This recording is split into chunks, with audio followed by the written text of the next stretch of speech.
Period हुआ करता था, अब वो पीरियड 5 साल का हो गया है। और इस मॉरिटोरियम पीरियड में क्या क्या चीजें किसके लिए बेनिफिटेड है, इसकी कंप्लीट इंफॉर्मेशन इस वीडियो में मैं आपको बताने वाला हूं, जो कि बहुत ही जेन्युइनली पावरफुल होगा। तो फटाफट से समझते हैं ये मॉरिटोरियम क्लॉज है क्या और इस मॉरिटोरियम क्लॉज से कस्टमर्स को क्या बेनिफिट है। पहले वाले रूल में क्या था और अभी जो नया रूल आया है उसमें क्या है, दोनों को डिफरेंशिएट भी करते हैं। तो फटाफट से समझते हैं।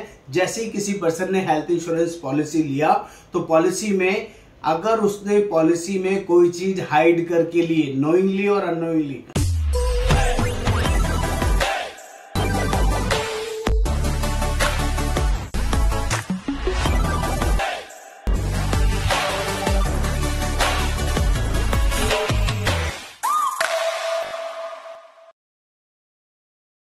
हेल्थ इंश्योरेंस बिजनेस में व्हाट इज मॉरिटोरियम क्लॉज। और दोस्तों ये मॉरिटोरियम क्लॉज में क्या चेंजेस आया है, जिसकी नॉलेज वर्किंग यहाँ पर देने वाला हूँ। आप सभी से रिक्वेस्ट है, चैनल को सब्सक्राइब करना है, शेयर करना है, बेल आइकन जरूर क्लिक करना है। मेरा नाम योगेंद्र वर्मा और मैं हेल्थ इंश्योरेंस एक्सपर्ट पिछले 28 सालों से जेन्युइनली लोगों की हेल्प करता हूँ, अच्छी इन्फॉर्मेशन प्रोवाइड करता हूँ, जिससे लोगों को नॉलेज एडिशन हो, वैल्यू एडिशन हो। और दोस्तों हेल्थ इंश्योरेंस पे ये बहुत बड़ा नया अपडेट है। मॉरिटोरियम जो पीरियड था, पहले 8 साल का पीरियड हुआ करता था, अब वो पीरियड 5 साल का हो गया है। और इस मॉरिटोरियम पीरियड में क्या क्या चीजें किसके लिए बेनिफिटेड है, इसकी कंप्लीट इंफॉर्मेशन इस वीडियो में मैं आपको बताने वाला हूं, जो कि बहुत ही जेन्युइनली पावरफुल होगा। तो फटाफट से समझते हैं ये मॉरिटोरियम क्लॉज है क्या और इस मॉरिटोरियम क्लॉज से कस्टमर्स को क्या बेनिफिट है।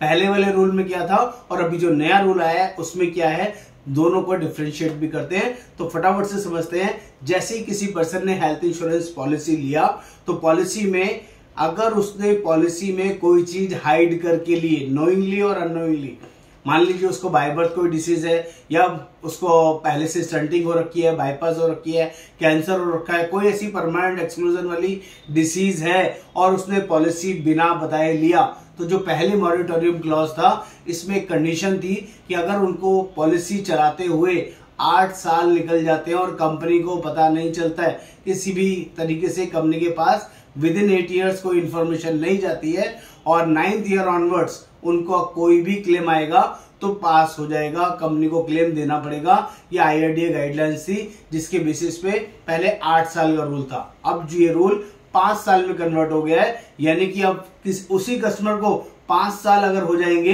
5 साल के बाद 6ठे साल में उनका कोई भी क्लेम कंपनी रिजेक्ट नहीं कर सकती, चाहे उनका एक ही कंपनी से 5 साल कंटिन्यू चला हुआ पॉलिसी हो या 2 या 3 बार 4 बार मल्टीपल टाइम उन्होंने किसी ना किसी कंपनी में पोर्ट किया हो। कंटिन्यूशन होना चाहिए, ब्रेक नहीं होना चाहिए, इस चीज का खास ध्यान रखना है, तभी ये मॉरिटोरियम पॉलिसीज, मॉरिटोरियम क्लॉज काम करेगा। ये दोस्तों बहुत सारे लोगों के लिए हेल्पफुल हो गया है। बहुत सारे कस्टमर जिन लोगों को कोई ना कोई कंसर्न है या पहले कभी कंसर्न था और उनको सारी कंपनियां मना कर चुकी हैं कि आपको हम पॉलिसीज नहीं देंगे, तो एक बार आप हमारे से कॉल कीजिए, बात कीजिए, हम आपको सॉल्यूशन बता सकते हैं, हम आपको गाइड कर सकते हैं। या जो पहले ऐसे कस्टमर्स हैं जिन लोगों ने किसी के कहने से या नोइंगली और अननोइंगली आपको कोई कंसर्न हुआ और आपने पॉलिसी ले लिया, किसी भी हेल्थ इंश्योरेंस कंपनी का पॉलिसी ले लिया और 1 साल 2 साल 3 साल हो चुके हैं, और उस पॉलिसी को खराब मत कीजिए।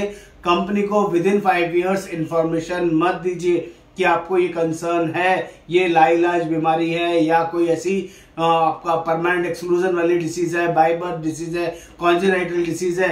अगर आपने विद इन 5 ईयर्स कंपनी को इन्फॉर्म कर दिया तो आपका पॉलिसीज कैंसिल हो जाएगा, कोई रिफंड नहीं मिलेगा, कोई क्लेम नहीं मिलेगा।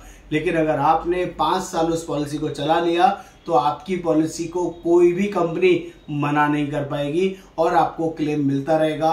ये बहुत ही पावरफुल इंफॉर्मेशन है, जिसको आपको लोगों तक पहुंचाना है, बताना है, समझाना है। और जिन लोगों को भी कोई कंसर्न है, कोई ऐसी लाइलाज बीमारी है, कोई ऐसी परमानेंट एक्सक्लूजन वाली डिसीज है और वो पॉलिसी लेना चाहते हैं, तो एक बार आप हमारे थ्रू सलाह ले सकते हैं। हम लोग all over India basis help करते हैं, गाइड करते हैं, जेन्युइन वर्किंग प्रोवाइड करने में। उम्मीद करता हूं आपको ये कंटेंट समझ में आया होगा। नमस्कार, आपका दोस्त योगेंद्र वर्मा।